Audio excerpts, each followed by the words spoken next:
بسم اللہ الرحمن الرحیم۔ السلام علیکم ورحمۃ اللہ وبرکاتہ۔ دوستو، غزہ میں فلسطین میں مسلمانوں پہ جو ظلم و ستم ہو رہا ہے، پوری دنیا اس سے واقف ہے۔ آج میں حدیث مبارکہ کی روشنی میں غزہ کے مسلمانوں کو ایک میسیج دینا چاہتا ہوں کہ آپ صبر و استقامت سے کام لیں، جنت آپ کی منتظر ہے۔ یقیناً وہ صبر و استقامت کا مظاہرہ کر رہے ہیں۔ اللہ تعالیٰ ان کی مدد و نصرت فرمائے اور ان کو استقامت عطا فرمائے۔ حضرت عمار بن یاسر رضی اللہ تعالیٰ عنہ اور ان کے والدین مسلمان ہوئے تو بنو مخزوم نامی قبیلے نے اس خاندان پر ظلم و بربریت کی انتہا کر دی۔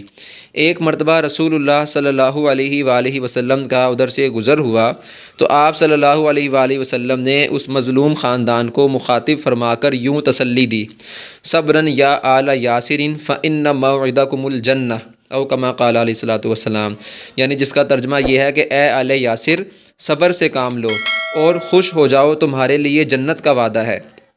لہٰذا ہمیں غزہ کے مسلمانوں کے لیے، فلسطین کے مسلمانوں کی استقامت کے لیے ہمیں دعا کرنی چاہیے کہ اللہ تعالیٰ ان کی مدد و نصرت فرمائے اور انہیں صبر و استقامت عطا فرمائے۔ آمین۔ جزاک اللہ خیرہ۔